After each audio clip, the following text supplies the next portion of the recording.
Hello students, आपका स्वागत है हमारे छोटे से YouTube channel young minds coaching centre में। तो आज हम लोग क्लास 10th का मैथ पढ़ रहे थे, उसमें हम लोग आज आगे बढ़ते हैं। ठीक है, तो हमारा 6.2 एक्सरसाइज था वो कंप्लीट हो चुका था। तो हम लोग 6.3 एक्सरसाइज की ओर बढ़ते हैं। तो आइए हम लोग देखते हैं। देखिए, आपका त्रिभुज चैप्टर है। क्या है? त्रिभुज चैप्टर है। ठीक है, ट्रायंगल क्या है? ट्रायंगल चैप्टर है। ठीक है, इसमें हम लोग एक्सरसाइज 6.2 कवर कर लिए हैं। 6.3 आज समझने वाले हैं। तो 6.3 समझने से पहले हम कुछ आपको बेसिक बात बता देते हैं। ठीक है, देखिए बेसिक बात है क्या कि आपको जब बेसिक क्लास एक कराए थे, 1-2 दिन पहले बेसिक क्लास कराए थे, उसमें हम बताए थे। लेकिन थोड़ा सा जब एक्सरसाइज बता रहे हैं तो उससे पहले आपको बेसिक बात बता दे रहे हैं। तो देख लीजिए, इसमें हम लोग करना क्या है। पहले आपको क्वेश्चन में दिया क्या है, आप लोग समरूपता का जो शर्त है, क्या है? समरूपता। समरूपता का शर्त जो है आपको बता दिए थे हम बेसिक क्लास में। यानी शर्त था, इसमें मेनली 4 शर्त आप लोग ध्यान में रखिएगा तो आपका क्वेश्चन आसानी से सॉल्व होगा। क्या शर्त है? आपको याद रखना है कि अगर दो त्रिभुज आपस में समरूप है तो उसको कैसे कह सकते हैं कि दो त्रिभुज आपस में समरूप है।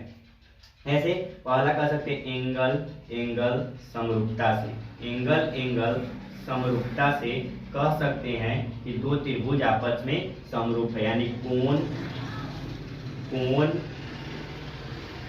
कोण समरूपता।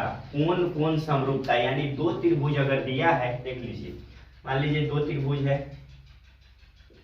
ठीक है, दो त्रिभुज दिया है और इसका मान लीजिए ABC है, इसका नाम PQR दे देते हैं। मान लीजिए इसका एंगल A बराबर एंगल B है, एंगल B बराबर एंगल Q है, एंगल C बराबर एंगल R है। तो इसको हम कह सकते हैं कि जब दोनों त्रिभुज का अगर तीनों कोण आपस में बराबर हो तो उसको कह सकते हैं कि दोनों त्रिभुज आपस में समरूप है। ठीक है, क्या कर सकते हैं? दोनों त्रिभुज आपस में समरूप है। या फिर हम ऐसे भी कह सकते हैं, देखिए मान लीजिए कि एक एंगल, इसको और एक दूसरा पॉइंट कर लेते हैं, एंगल एंगल समरूपता। सिर्फ इसमें 3 एंगल था, इसमें 2 एंगल है, एंगल एंगल समरूपता। ठीक है, यानी हम कह सकते हैं कि यदि कोण कोण समरूपता, यदि दो त्रिभुज का मान लीजिए कि एक एंगल ए है, एक एंगल बी है, एक एंगल बी है, एक एंगल क्यू है, मतलब दो त्रिभुज का सिर्फ दो, एंगल ए बराबर बी है, एंगल बी बराबर सी है। तो एंगल सी आर के दिखाने की जरूरी नहीं है हमको। हम लोग पढ़े हैं जब पीछे प्रमेय सिद्ध कर रहे थे तो उसमें आपको बताए हैं कि यदि किसी त्रिभुज का दो कोण आपस में बराबर हो तो तीसरा कोण बराबर होता ही है। ठीक है, यानी इसको हम अगर दो कोण आपस में समरूप है तो कह सकते हैं कि त्रिभुज दो कोण आपस में बराबर है तो कह सकते हैं त्रिभुज आपस में समरूप है। तीसरा दिखाने की जरूरी नहीं है। वैसे आप दिखा सकते हैं लेकिन इतने पर काम चल जाएगा। ठीक है, अब देखिए तीसरा देखते हैं, साइड साइड समरूपता। साइड साइड समरूपता। ठीक है, साइड साइड समरूपता कहने का मतलब ये है, यानी भुजा भुजा भुजा समरूपता। भुजा भुजा यानी मान लीजिए दो त्रिभुज है, इसका मान लीजिए AB भुजा है, PQ भुजा के बराबर, BC भुजा QR भुजा के बराबर और AC भुजा PR भुजा के बराबर है। तो कह सकते हैं यदि किसी त्रिभुज का तीनों भुजा आपस में मतलब अपने साथ AB इसके साथ बराबर हो तो कह सकते हैं कि त्रिभुज आपस में समरूप है। ठीक है, यानी इसको कहते हैं हम लोग भुजा भुजा समरूपता। ठीक है, वैसे इसको क्लास 9th में पढ़ना था, भुजा भुजा कोण भुजा, उन्हें अनेक प्रकार के उसमें सर्वांग समता के बारे में पढ़ना था। इसमें आपको समरूपता के बारे में पढ़ना है। अब देखिए नेक्स्ट चौथा नंबर बात समझते हैं, भुजा कोण भुजा। ठीक है, समरूपता समरूपता समरूपता, भुजा कोण भुजा समरूपता, भुजा कोण भुजा समरूपता। अब देख लीजिए इसके मतलब कहने का मतलब है, देख लीजिए एक कोण मान लीजिए कि एंगल P, एंगल A बराबर एंगल P है, यहाँ पे एंगल A बराबर एंगल P है। ठीक है, और मान लीजिए AB भुजा है, AB भुजा जो है AB भुजा बराबर है PQ भुजा के और AC भुजा बराबर है PR भुजा के। तो हम कह सकते हैं कि त्रिभुज आपस में समरूप है। यानी जो कोण बराबर है वहीं से आपको देखना है, यहाँ से कोण निकल रहा है, इसके अंतर्गत जो भुजा बन रहा है, यहाँ कोण इसके अंतर्गत जो भुजा बन रहा है वही भुजा बराबर होना चाहिए। ऐसा कि नहीं कोण यहाँ बन रहा है भुजा ही बराबर करें, वैसे आपको गलत हो जाएगा। ठीक है, आपके एक्सरसाइज में क्वेश्चन वैसे ही दिया है, अगर कोण यहाँ बन रहा है तो भुजा आपको यहाँ यही वाला लेना है। ठीक है, कोण के अंतर्गत भुजा। ठीक है, कोण यहाँ बन रहा है तो भुजा, अगर मान लीजिए कोण यहाँ बन रहा है तो ये ही दोनों भुजा लेंगे, कोण यहाँ बन रहा है तो ये दोनों भुजा लेंगे। ठीक है, तो जब कोण बनता है जहां उसके अंतर्गत भुजा और एक कोण बराबर है तो इसी को कहते हैं हम लोग साइड एंगल साइड समरूपता। ठीक है, अब आपका 5 एक और है, 5 एंगल साइड एंगल समरूपता। वैसे तो अभी और हैं, लेकिन आपको जो क्लास 10th में यूज होने वाले उतना ही आपको बताएंगे। अगर दो कोण और एक भुजा बराबर हो तब पर तो भी हम कह सकते हैं कि त्रिभुज आपस में समरूप है। तो इतना ही से आपको काम 10th में चल जाना है। ठीक है, जो आपका एक्सरसाइज 6.3 है तो इसको आप लोग जल्दी से अपने कॉपी में नोट कर लीजिए। ठीक है, तो हम लोग एक्सरसाइज 6.3 में आपको क्वेश्चन के माध्यम से समझाने वाले हैं।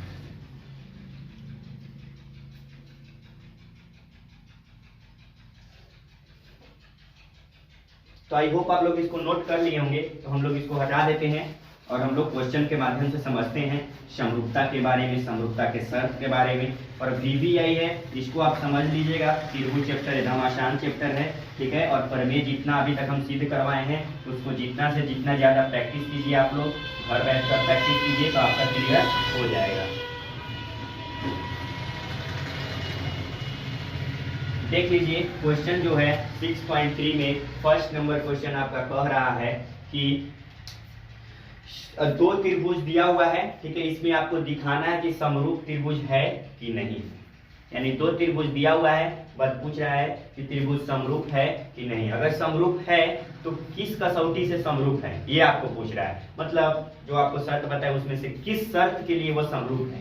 ठीक है, यानी कारण आपको जानना है। क्या जानना है? कारण। अगर हम किसी को कहते हैं कि तू पढ़ता है, स्टूडेंट है, तो उसका कारण होगा पढ़ता लिखता है तो स्टूडेंट है। उसी प्रकार दो त्रिभुज अगर समरूप है तो किस कारण से समरूप है वही हमको बताना है। तो देखिए फर्स्ट क्वेश्चन में हम लोग समझ लेते हैं। देखिए दो त्रिभुज आपका दिया है,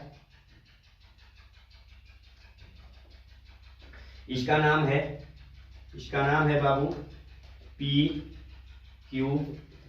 मेरे पास चूंकि बुक उपलब्ध नहीं है इसलिए हम नाम इसमें, अगर आपका नाम बुक में अलग होगा तो आप लोग समझ लीजिएगा, देख लीजिएगा। ठीक है,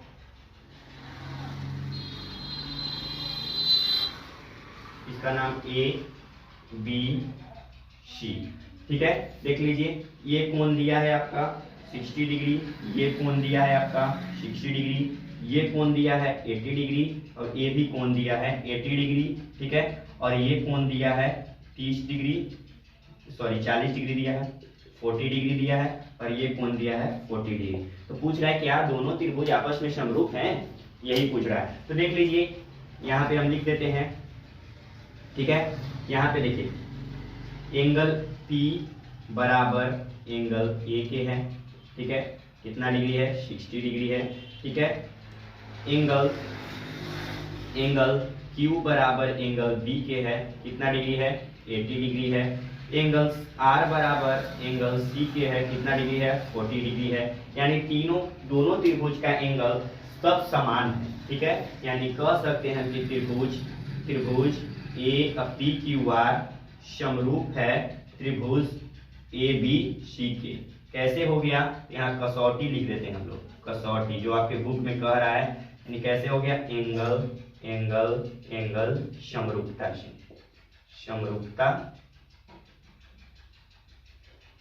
से।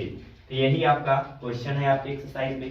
तो बहुत ही बेहद आसान क्वेश्चन, क्या है? बहुत ही आसान क्वेश्चन आपकी एक्सरसाइज में दिए हुए हैं। इसको आप लोग कॉपी में जल्दी से नोट करिए, स्क्रीनशॉट लीजिए। तो हम लोग आगे और कुछ क्वेश्चन समझ लेंगे, उसके बाद आप खुद से करिएगा। आई होप इसको आप लोग लिख लिए होंगे। तो हम लोग नेक्स्ट क्वेश्चन देख लेते हैं। सब क्वेश्चन इजी है, बस आपका कॉन्सेप्ट अगर क्लियर है तो आप क्वेश्चन आसानी से सॉल्व कर पाएंगे। अगर कॉन्सेप्ट क्लियर नहीं है तो आप नहीं कर पाएंगे। ठीक है, अब देखिए आपका एक हम लास्ट क्वेश्चन देख लेते हैं। क्या लास्ट क्वेश्चन देख लेते हैं? वो थोड़ा टफ टाइप पे है आपको, लेकिन कंफ्यूजन नहीं होगा, आसान है। लास्ट देख लेते हैं आप लोग। इसमें 6 क्वेश्चन दिया हुआ है, 1 2 3 4 5, अब 5 तक बनाइएगा। फर्स्ट बता दिए, 6 हम बता देते हैं, ठीक है। अब देखिए 6 नंबर क्वेश्चन कह रहा है कि एक त्रिभुज दिया हुआ है, त्रिभुज है,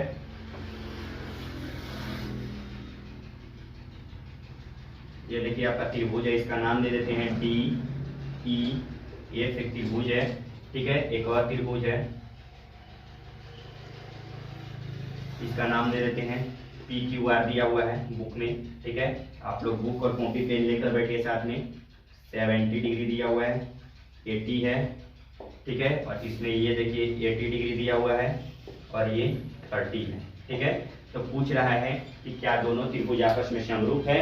अगर त्रिभुज समरूप है तो समरूपता की कसौटी को बताइए। और ठीक है, देख लीजिए आपका तो एंगल ई, ये तो गैप है, एंगल ई बराबर एंगल क्यू के है, यहाँ पे एंगल एफ, तो यहाँ पे एफ गैप है, एक कोण गायब है, ठीक है। तो हम लोग जानते हैं कि किसी त्रिभुज में जो 3 कोण होता है, तीनों कोणों का योग 180 डिग्री होता है, तीनों कोणों का योग अगर जोड़ते हैं तो 180 डिग्री होता है। तो यहाँ पे हम त्रिभुज, अब दोनों में से कोई भी त्रिभुज में एक एंगल निकालिए और समरूप आपका हो जाएगा। देखिए मान लीजिए हम उसमें निकाल देते हैं या इसी में निकालिए, डी ई एफ, त्रिभुज डी ई एफ में।